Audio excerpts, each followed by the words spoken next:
Much. God bless you. I'm happy to see you. God bless you. Thank you.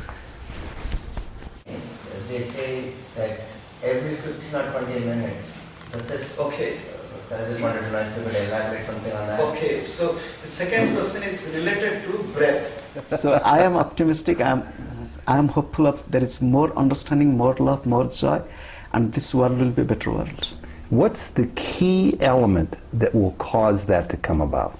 Look, now in the whole world, many spiritual masters in their physical and subtle way are trying to bring this unity, harmony together. More than before? More than before. You believe this? I believe it. Do you know this? Yes, I know it. How do you know it? I know it because I love St. Francis, okay? While traveling in the West, I love to go to Assisi. He has a beautiful prayer. O Lord, make me an instrument of thy peace. I'll be happy if people can just contemplate on this beautiful prayer at least for a few minutes every day. It will help us a lot. This video that we're recording your interview on right now, I have no doubt will be seen by people who know very little, perhaps nothing about Kriya Yoga, but who might become very interested. So let's talk about this a little further. Can anybody learn it? Anybody can learn it. And is it a process that requires a well-trained spiritual mind to really be able to allow its teachings to go? No, the thing is, if one is eager to know, has some sincerity and little bit love for God, one can come and practice. When did Jesus come?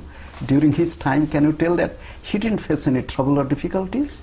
And when Jesus said, kingdom of heaven is near, kingdom of heaven is in your hand, kingdom of heaven is within you, and in trouble, in difficulties, he also said. And when he said, why can't we? And he said not for himself, he said, go and tell everybody, kingdom of heaven is near, in your hand, within you. So thing is, we have to tune our mind, turn our mind towards God, towards love. God is love. Swami, you're a very young man. What are you going to do when you grow up? I think I've already grown up. I'll be happy to go. You're happy to go? Where? I know where. Are you going to take the next bus out? He is a jolly Swami, but with a very serious message. Swami Prajnanananda from Orissa, India. In 1995, Swami Prajnanananda was directed by his teacher to travel to Europe, the US, and other countries in order to propagate Kriya Yoga through public lectures, seminars, retreats, and meditation. In 1999, Swami Prajnanananda became the third ever Indian monk following Swami Vivekananda and Shri Ravi to address the Parliment of World Religions. Welcome to Sojourns. This interview was recorded in Cleveland, Ohio in November 2006.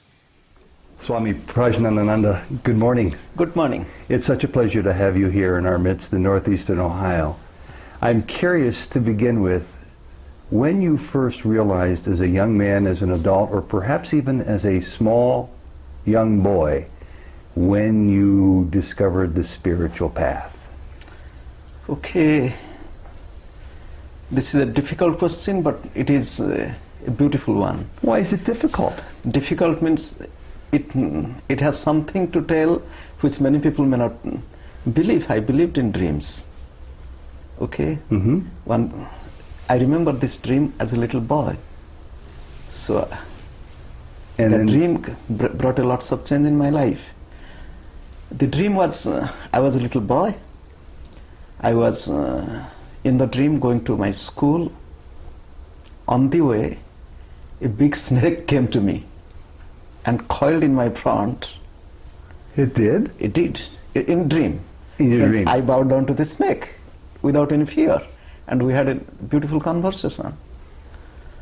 And the snake told many things to me. It was really amazing with human voice. And I was listening to the snake. And then the dream disappeared, but I remembered the text of the dream even today. So it was a significant dream, and which gave a clear vision of my life a lot. So the dream had great meaning for you? I will say that. But on the other hand, I will tell from my childhood I was like this. Being born in a Brahmin's family in India. And secondly, I was so sick. I was not going out to play with my friends or brothers and sisters, most of the time I was sitting silently. So my sickness brought me to be more introvert, to think of God, to pray to God, so it made me more spiritual. Let me ask you about that. Is that something that we're all directed to do, to become more introverted? It doesn't mean. The thing is not that everybody need to get that state to be introverted, but something happens in somebody's life. In my life, when I was born as a 7-month-old child, prematured in a village, not so much of medical treatment, so I had no other way to be like that. So I thought it is a grace. So I was sitting alone, looking in our family temple to the deities, listening to devotional songs by my mother, and then sitting silently, looking at the sky, looking at the birds. From that point on, were you different from the other boys in your... Even in my family, all are beautiful, but I was different from them. Mm-hmm. And what did you learn along the way that kept you on this spiritual path? Did you have more dreams or more insights or teachings? The thing is, I'll tell again, it was a grace of God in my childhood. From my childhood, I came in contact with many monks. They might be wandering monks, the begging monks, nearby monasteries, and at the same time company of my parents. And then I had many subsequent dreams. I am a dreamer, but don't think that I just a dreamer. I saw that it came into reality. I love dreams. And then take us along that roadmap of how you then grew into becoming a young man when you started to find teachers that led you to your great teacher who we're celebrating here in Cleveland this weekend. Okay, so I'll tell you, in course of my life's journey, in my early teenage, I went to the Himalayas. I was about 15 years old, and the Himalayas not in the backyard, it was about 1,500, 1,800 miles away from our home. A long ways away. Long way, and during those days communication was not so good. So I was in quest of getting really good spiritual guide. I was going and meeting many masters. But in course of time, I found my master as a college student. A college student? Yes, I met him when I was just 20. So a contemporary of yours, somebody perhaps even younger than yourself. About the same age? My master? Yes. No. Oh, you were a college student. You were in your 20s. Yes. Okay. I was a college student, and he was in his 70s. Mm-hmm. He was just like my grandfather. Mm-hmm. Do you remember, of course you remember his name. Can you share his name with us? Okay, the thing is, I came to know about him as a schoolboy from the newspaper. Okay. Then I went to meet him when I had the chance. As a college student, I was 20. His name was Hariharananda. People called him as Baba, Gurudev. People called him Swami Hariharananda, Paramahamsa Prajnanananda Giri. Keep talking.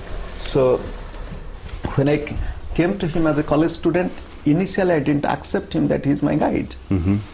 It took some time. He allowed me to be very close to him. I don't know what he found in me, but in course of time we accepted each other. What do you think he found in you? I don't know what he found in me, but I found a great personality, source of infinite love and wisdom. I'm going to guess from the expression in your eyes and your smiling face, perhaps he found a very open heart and a willing soul to learn what he had to teach. Yes, that's true. And we were having a very strange relationship. In India, when somebody calls suppose a teacher with respect, you, oh adorable one, like, so he started calling me in expression of you with respect. So I started calling him in third person, because when he is using you with respect, very informal, and so I said third person, how is Baba? So we had a beautiful relationship, but very unusual. So how long did this period last? It physically lasted for 22 years. That's half a lifetime for a lot of people. For me, it was just like a day's or night's dream. And what caused it to end? Was his passing? His passing. So you presumably would have stayed longer. We expected, when I came to him, I knew he's 73, I'm 20. Most likely he will go before me. It was a common evidence. But we expected he will touch 100 years because his life was very, very disciplined and beautiful life. Now, he was a student of Sri Yukteswar. Yes. And so he knew Sri Yukteswar. Yeah, he knew Sri Yukteswar. Not only he knew Sri Yukteswar, he knew another direct disciple of Lahiri Mahasaya, Sanyal Mahasaya, Paramahamsa Yoganandaji. Another beautiful disciple of Yoganandaji, Sri Yukteswarji, Swami Satyananda. He was a great soul who came in contact with great Kriya Yogis of his time. And Lahiri had already predeceased him, I believe. I think he had already died before Yeah, but he left his body in 1895. Yoganandaji was born in 1893, and my Guruji was born in 1907. And the much fabled and famous Babaji, who had appeared to Sri Yukteswar, had he appeared also ever to your teacher? Yes, he appeared 2 times in a day in Korar Ashram, the ashram of Sri Yukteswarji. So I might narrate this story. He had a strong urge during those weeks. I should see him. So what he... Babaji? No, my Guruji. Okay. So what he did, he was meditating hours and hours long in the closed room. So while meditating with eyes closed, he felt the room is lighted and somebody has entered the room. He opened the eyes, he found one young monk, but with white clothes, standing and smiling at him. He said, "I'm pleased with your meditation." Before he thought of who he is or how did he come inside the closed room, Babaji disappeared. First he thought it is a hallucination. Second he thought it cannot be, because I have seen it in my own eyes open, I have heard the voice. Then he had few teardrops that I could not touch him, surely he is Babaji. So then what happened, then how he could know that he is Babaji, and he had a special room, very small. In that room he has his own personal deity, personal altar of Divine Mother, Kali. He went into that small room, closed from inside, looking at the Divine Mother's appearance and with eyes open and praying. He came, but I could not touch his feet. So then he closed his eyes and started meditating a little. Then he found somebody touching his head. So he opened his eyes and he saw he standing. He bowed down to him. He said, "My child, why were you so worried? I came to you, you saw me, then you are again crying. I'm happy with your meditation, you have a lot to do." Then he wanted to test him. In front of the altar there was a plate with some fruits cut into pieces to be offered to the Divine Mother. Then he asked, "My child, if I eat from this plate some fruits, after that can you offer it to the Divine Mother, which is improper?" He said, "To me, my Guru is God, my Guru is Divine Mother. Even if you take fruits from it, I'll offer to the Mother, because Mother is love. She knows what love is." So he took 2 pieces of banana, put in his mouth, placing his hand on his head. Then he disappeared from the room without opening the door. So he told him, "Meditate for a while." So after some meditation, when he opened the door, outside the children of ashram school were playing. Baba asked them, "Have you seen any monk in this appearance?" But they said, "No, we have not seen anybody." So Babaji has come to many people. So what do these stories of apparitions mean to you? Are they used as a tool to strengthen your faith, or are they unnecessary in that respect? You look, in every religion they believe in, for example, angels. If you read of Christianity, angel came and appeared near Mother Mary. Similarly, there are many divine beings who are there present in this world. They come to us to guide us, to help us, to affirm, to confirm our faith and belief, and to make us stronger, to go further. So it is miraculous and wonderful world. But why are some people who are intensely on a spiritual path able to sip from this nectar and have these angels, these divine beings appear to them, And others, many others are not, ever in their whole lifetime. Okay, if you look in a garden, only few plants can bring beauty of the soil and sunshine transformed into beauty of rose, not all plants. But it doesn't matter. In this creation, we all are in the process of evolution and journey. So some are closer to the goal, some are in the middle. So whomever they experience that. And who do you think, because I'd like to talk in a couple of minutes about Kriya Yoga, but I'd like to ask a question first about who you think might be more open to these appearances, these experiences, those who are properly trained and disciplined in their practice of yoga, or those who simply have an open heart and perhaps even in their ignorance don't even know how to meditate or do other disciplines but have an open heart? It is very difficult to discriminate between the two.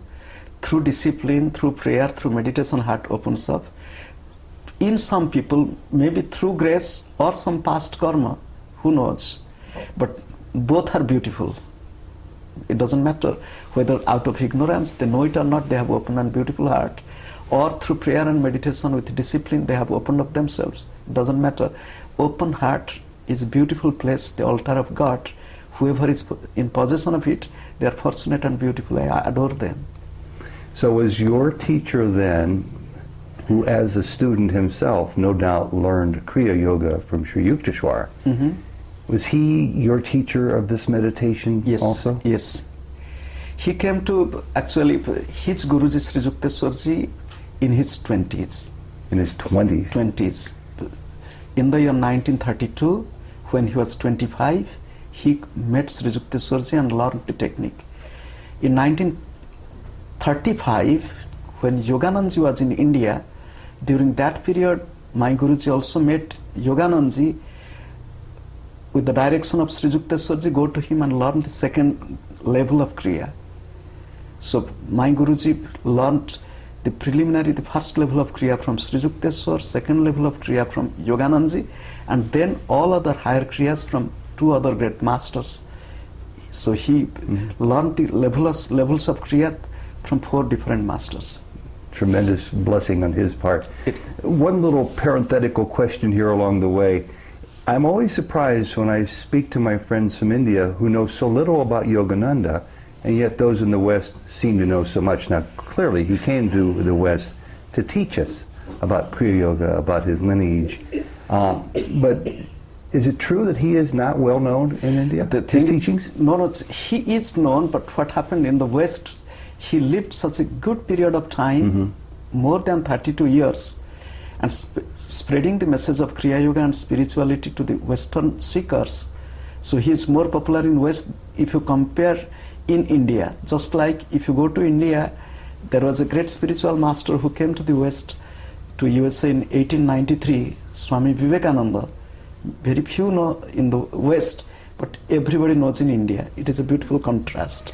And all these people you're talking about, these now heralded regal divine beings, can you simplify it and say their greatest teaching has to do with Kriya Yoga, or the gifts that they leave us that are really great are more than just Kriya Yoga? You see, the life of spiritual masters is not only limited to a path, just Kriya Yoga. Along with Kriya Yoga, for example, when Yoganandaji came to the West, he opened up the mind of people into practical spirituality, that not that only the place of worship like temple and church, it is your own body, your human body is the temple, your heart is the altar. Go within and seek God in prayer and meditation. So he also taught Kriya Yoga, he taught millions of people in his beautiful books and teachings.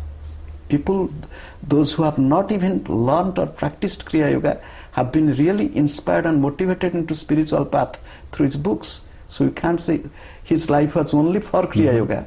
He brought the message of Kriya, but along with that, he opened up the mind of the West that world is one, many paths, but love is one, so develop yourself.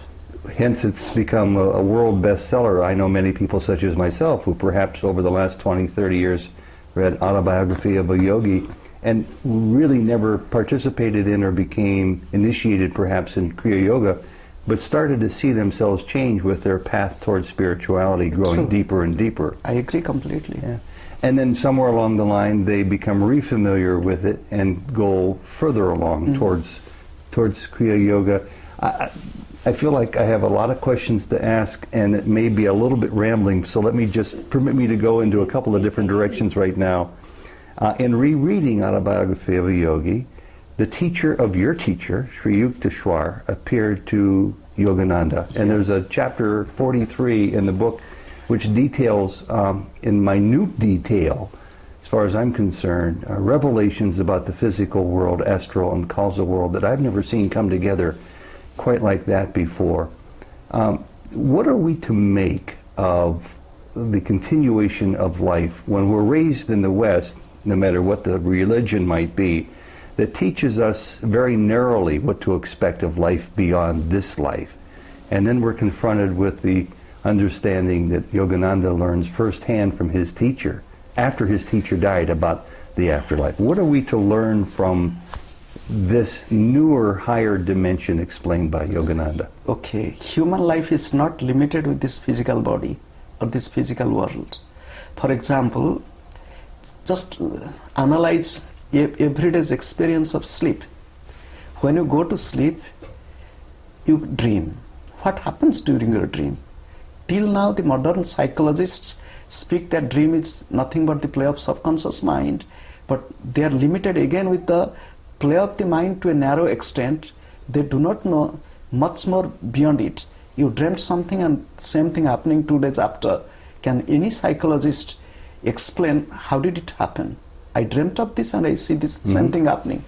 So we live in this world. It is not only the physical world what we see through the eyes or hear through the ears. It is much beyond that. And human life is not from the womb to the tomb. It has a much more dimension which one should try to experience. So when Sri Yukteswarji appeared near Paramahamsa Yoganandaji in the hotel in Bombay, or Sri Yukteswarji appeared near my Guruji many times. And it wasn't just in the light body form, it was a real physical form. It's a real physical form, sitting and talking, because Yoganandaji wanted to see whether he's really, he hugged him. So the yogis, those who have crossed the veil of nature, the pool of physical body, they have mastered their mind, the other elements of life. They have that ability to come and to teach. The same thing what Jesus did. If you go back to the biblical text, many people might think, was it really true? And it is true. He really appeared, he taught, and he appeared in many places. Similarly, what Sri Yukteswarji did. And it is not only Sri Yukteswarji alone. In India, there are many yogis who have come and appeared just like sitting, talking, teaching, and going. Swami, there are many of us who accept many of the stories of miracles of Jesus, let's say, on faith. We have deep faith many times. But I have a feeling that you might know about this not just regarding your own faith, but regarding your own knowledge of it. Do you have first-hand knowledge of some of these events? If I tell yes, then you will be curious to ask me, but I have lots of experiences like this. Okay, but tell us more. Oh, I'll not tell more, but I have. Then without telling us more, tell us about how they've affected your life versus the simple faith you brought to this before these experiences entered your life. Okay, I'll tell you one thing, that in the beginning, when my master left his body, it was a big, painful moment. Very sad, probably. So, for some moments, yes. But then I realized he has not left me. And how did you realize so that? It is a tricky question. I'm not going to answer you. It's not a tricky question. But he came to me. He came to you. He came to me. Now, he came to you not in a dream. No. Not in an apparition of the light body form. He came in many ways, so I'll not tell this.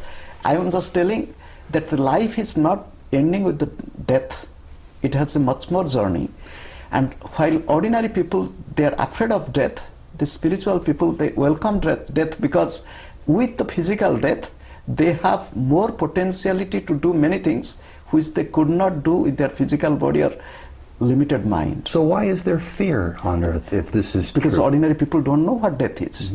And you're telling me about this experience with your teacher not from a position of faith but from a position of knowledge. Yes. So do you have any fear? Knowledge, first thing, knowledge and experience. It is not just knowing. And your knowledge becomes more firm when you have direct experience. And how do people get this experience? It doesn't matter how they get it comes.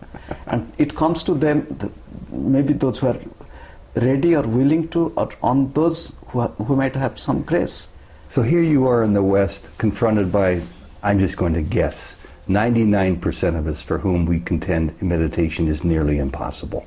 I always say trying to quell the thoughts going on in our mind is like trying to quell the activity on a 12-lane highway. Maybe you'll get 6 lanes, but there's still 6 more lanes going back and forth. And once somebody pointed out to me, and I've been trying to meditate successfully for 25 years, once somebody pointed out to me that the most of us can quiet our mind is no more than 6 or 8 seconds, I've tested it, and it's pretty much true. So how does a person who's unused to this form of meditation that enables them to grow their experiences get from point A to point B? So the two things should be taken together. Prayer and meditation can be combined together. Yes, mind is ordinarily restless, and it is restless in most of the people we see, but that mind can be easily quietened for some time if the mind is a little bit more prayerful. And if the meditation technique is more scientific and systematic, it is easy to quieten mind and to get that tranquil state as we teach in Kriya Yoga. So you approach it as a science.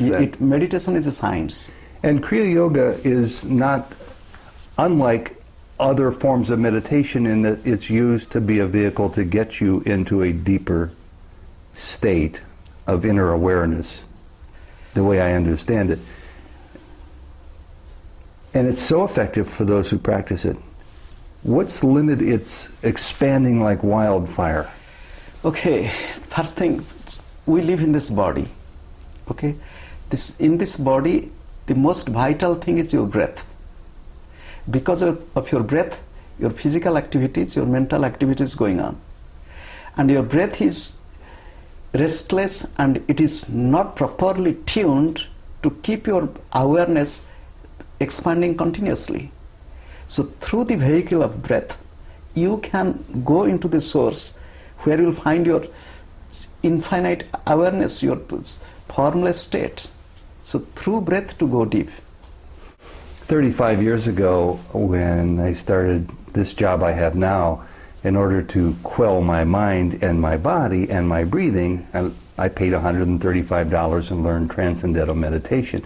And it worked. It was wonderful. I did it twice a day. And I thought, well, this is supposed to be secretive, and yet if this is so powerful and it's working so well with me, I want to just give it away to people. So I would tell people, as much as I thought I was capable of how to practice TM, why is it incorrect to think that Kriya Yoga shouldn't be given away to everybody? Okay, thank you. Kriya Yoga is more, I'll not compare with other meditation technique, but it is a more systematic and step-by-step process. When one doesn't know really how to practice, what to practice, how can one give it to others? So it is better one should be to learn it correctly. Learn it correctly, and having that experience, and can tell others, do this, and you'll have this. This video that we're recording your interview on right now, I have no doubt will be seen by people who know very little, perhaps nothing about Kriya Yoga, but who might become very interested. So let's talk about this a little further. Can anybody learn it? Anybody can learn it. And is it a process that requires a well-trained spiritual mind to really be able to allow its teachings to go? No, the thing is, if one is eager to know, has some sincerity and little bit love for God, one can come and practice. And where does a person turn, for example, somebody who may have picked up a copy of your story or a copy of your story, and they don't have access to resources, they don't have access to classes. How can they pursue this on their own if that's all they know what to do? Okay, I will tell a simple technique which they can do. Good. Okay, so nowadays it is easy to go to a teacher and to practice, because which was not possible, for example, 100 years ago. Now one can find a teacher, maybe just like I am knocking the doors in Cleveland. So teachers visiting nearby town or cities. So in from cities the size of Cleveland, there might be a good number of teachers available. Maybe. And now I'll tell a simple technique that anybody can practice and feel the benefit. Finding 5 minutes time, sitting straight with eyes closed, and inhaling and exhaling slow, long and deep. For example, full capacity of the lungs. I'll demonstrate.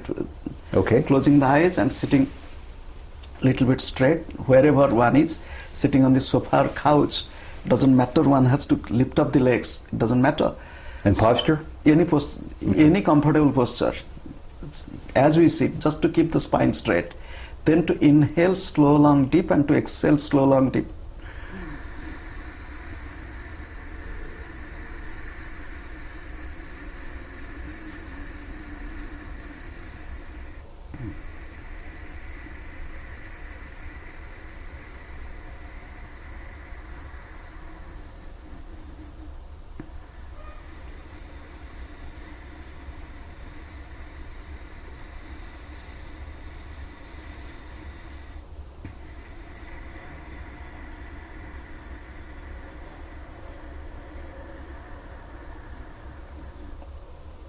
In this way, if one breathes for 4 or 5 minutes and sitting silently as long as one can, one will feel a great change in one's life. Just simple breathing technique, observing the flow of breath within. And so this is really part of that scientific method of altering a state of consciousness? it is the beginning. It is the beginning. It is the beginning. It sort of changes the oxygen content of your blood because of your... Yes, your rate of respiration changes, your quality of blood changes, and your body gets more oxygen. Oxygen is the nutrition of the brain. The brain consumes more than 20 to 25% of your total oxygen as you take, and ordinary breath that we take cannot provide enough oxygen to the body. That's why we are tired and exhausted. If our body is tired, mind is exhausted and restless, how can we receive much more which is beyond this physical world? I really thank you for this so far, because I think it's of huge value to people who are really new to meditation, if not to the field of spirituality. My wife and I think, see ourselves correctly as sort of being bridge people, because we're interested. We're not experts. I'm not an expert in any part of my spiritual growth, but I'm interested in seeing it developed. And if I can help share teachings with other people who come from that same area of interest but limited experience, perhaps they can grow too. And I have a feeling what you just taught us can be very helpful to people who don't know how to go beyond this right now until they find a teacher for Kriya Yoga. That's okay. If people have desire, I met a person, he was a direct disciple of Yoganandaji, and he also teaches Kriya Yoga. He was living in Ohio, somewhere nearby. Here in Ohio? In Ohio. When he was young, I'm telling, in 1930s. So he wanted to go find, and he found it. So if the desire is really strong, one can do it. And really, this meditation technique like Kriya Yoga, it is so scientific, practical. It has no bad effect on body and mind. Even the little technique which I taught, if anybody practices this every day, maybe 5 minutes in the morning, 5 minutes in the evening, will bring so much of change in life. It has nothing to do with any religion or one's own way of life. Just to practice. There are several of us who believe in the notion that there are many leelas around this going on here in northern Ohio right now. Divine plays. We see your teacher's name popping up, your visit, stories from Yogananda. And tell me a little bit about the synchronicity that a lot of people use to describe this phenomenon. When there seems to be a surge in interest in a place like Cleveland, Ohio, in what you bring to teach us over and over again, do you see it spreading at a faster rate as people start to link a basic meditation technique that you just instructed us about, and they'll go to reading and develop friends who share the same interests? Okay, the world is changing. The world is changing. The world is changing. You put it so simply and so well. Thank you. So this change is in a positive way. And this change is more in spiritual and inner awareness level, And really people are getting more closer to love, divinity, peace and harmony. When I travel all over the world, I see this change everywhere. Well, I report the news for a living, and much of it's bad news.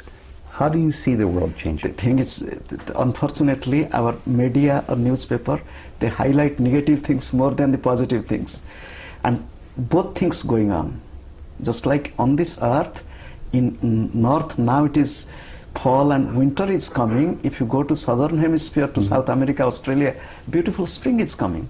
Similarly, if we just highlight cold winter, but on the other part of the globe there is beautiful spring. Similarly, in the whole world, yes, there are some negative effect of war or fear, terrorism, but there is more spread of love, peace and harmony. And it is affecting or influencing human life in such a positive and practical way, because I travel, I see. Well, this is the year 2006, we're almost to 2007. What do you see changing in the next 5 years? Next 5 years, you want to maybe to a fortune teller or a forecast? Yes. The future forecast, I am optimistic. People call me as mystic, but I say You're optimistic. so I am optimistic. I am hopeful of there is more understanding, more love, more joy, and this world will be a better world. What's the key element that will cause that to come about? Look, now in the whole world, many spiritual masters in their physical and subtle way are trying to bring this unity, harmony together. More than before? More than before. You believe this? I believe it. Do you know this? Yes, I know it. How do you know it? I know it because, which was 20 years ago, when I think of to find a master was difficult for me, but now I see people. You were 20 years old, you found one just like that in the Himalayas. Yes, I was wandering in the Himalayas, but I found my master in my hometown. That's true. So, which I was searching in the Himalayas, he is available in hometown. Similarly, in USA also, many spiritual masters, in their own way, they are trying to bring lots of positive contribution to the humanity, and So it's changing. let's talk about this for 1 second. I see a lot of people, and they'll say, well, you've had these experiences and those experiences. In my mind, we're still students. Is there ever a day when you're not a student? In other words, to ask this in another way, what we have to learn is endless. Okay, just allow it to grow. As a child, I was growing up and I became a young man. Similarly, it comes in time. Whether it is spiritual or worldly life, we need to have to cultivate a little bit of patience, not to be impatient. In modern world, many people are impatient and they're always trying to get just now and little bit slow down to be peaceful. And Good question for you here, and that is, we're in the West where a lot of people have a fairly entrenched a desire to be a good religious person, Catholic, Jew, Baptist, Muslim, and it's difficult sometimes for them to break through the barrier that sees a master, a teacher, a guru being useful in their lives. For those people who have an open mind about growing spiritually within their own faith, within their own religion, who are open to what you have to say, how necessary is it for them to have a master, a teacher, as you did? thank you. It is, again, a little bit difficult question, but thing is, when we really go deep into our own scriptures, our religious life, really deep, not moving superficially, we'll find that scriptures, and even, for example, in Christianity, the teachings of Jesus can help you and guide you.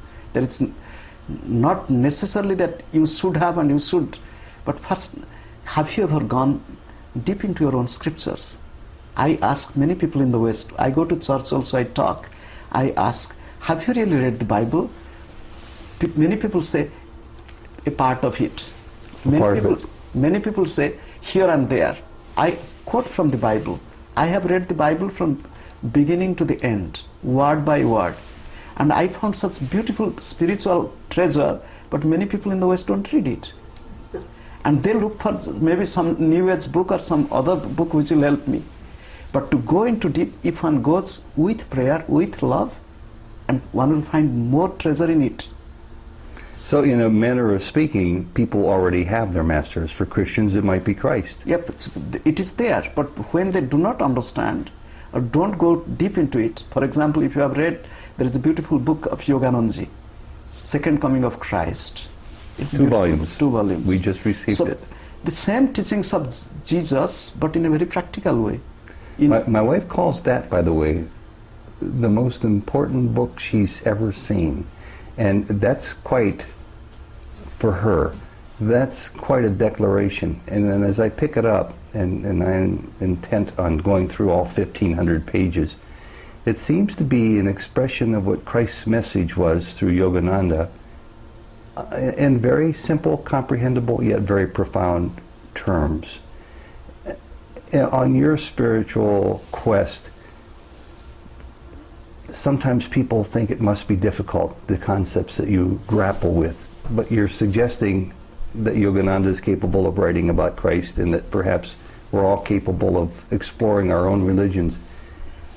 If we find an explanation that makes it easier for us to comprehend, I'm not saying it very well, but I'm trying to help myself understand that it needn't be so intimidating, our own spiritual pursuit beyond where we are in our life right now. True. There is nothing wrong. Many people think that once you graduate from the school of religion, for Catholics it's confirmation, for a Jew it's bar mitzvah, then your only role is to sit in a temple or a church 1 hour a week and listen to a sermon being preached. But it's more than that. It is more than that.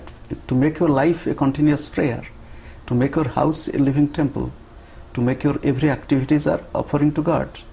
So it is said in the Bible, pray continuously. But how to pray continuously? How do you pray continuously? In every breath. I'm talking with you and I'm praying inwardly. I'm conscious. Who am I? With whom am I talking? And at meals, driving to a conference? No matter wherever you are. Is that just a mental construct where you think of your everyday activities as prayer, or do you actually pray? It is actually it prays, because what happens when one is tuned into the divine through every breath, it is a continuous flow. So it is possible. What causes you fear in your young life still? Does anything cause you fear? I don't think so. What's going to happen when your body dies? That doesn't matter. Who's God? Huh? I, you and all. Did you say I, you and all? Yes, I said that. I am God, you are God, and we all are gods. Look, we all are children of God. Being children of God, we are God. And does God judge us when we misstep and scrape our knees? God loves. God gives and forgives. God is ever compassionate. God is merciful. Is there a place called hell where those who really make mistakes go? It is within us, heaven or hell, but we should be always in heaven than in hell. And those who do leave their physical form and progress to another level, let's say it's the astral level, once they're there, are there different degrees of spiritual growth from that point forward? The thing is, as we live on this earth, we live in different levels of consciousness, different level of worldly life. Similarly, there is also different level, but we grow. How do you get to heaven? Through your breath, through your smile. Through your smile and you are in heaven. And how can people get to their heavenly reward in this lifetime when the world is filled with so many distractions, so many temptations, and so many ways to cause disappointment and pain? Okay. We have children who are in trouble, we have communities in trouble, we see the world in trouble. Okay. Now the thing is, can you find any time in this world there was no trouble? No. And there was no difficulties, there was no problem? When did Jesus come? During his time, can you tell that he didn't face any trouble or difficulties? And when Jesus said, kingdom of heaven is near, kingdom of heaven is in your hand, kingdom of heaven is within you, and in trouble, in difficulties, he also said. And when he said, why can't we? And he said not for himself, he said, go and tell everybody, kingdom of heaven is near, in your hand, within you.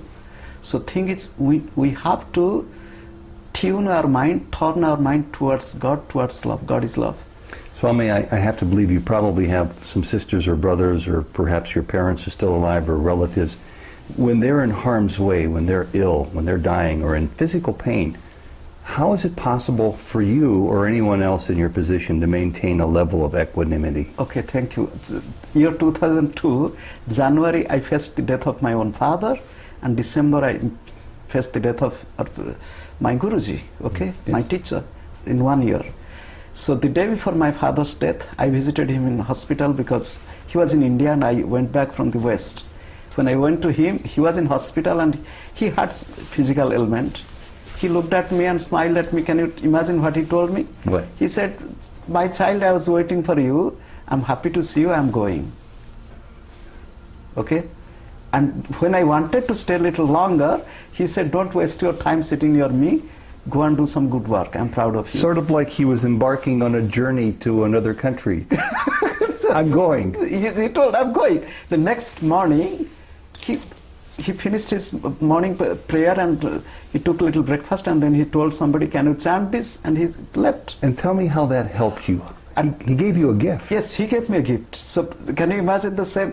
I got the news when I was in ashram that he left the body. In the evening, we had a public talk on the Gita, over 1,000 people sitting in the capital city.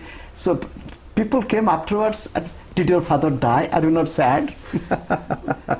So why aren't we sad at the passing of somebody who's close to us when you're on the spiritual path? Now the thing is, should we not accept that death is a part of life, life is a part of death, and as we teach and also tell people to experience, death is nothing but little bit longer sleep.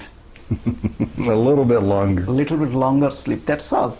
As you love to sleep, let one sleep. And in the face of problems with people who are living, let's say, I'm just going to make this up, that your friend has a brother who lost his job and his wife is angry at him and he's just found out that he has a painful physical ailment. How does somebody keep themselves in this state of equanimity? First thing, what happens? Accept the reality. Mm-hmm. If we accept, yes, this has happened, I have lost my job. When I have lost my job, I will accept it and I will move further. I will try for another job.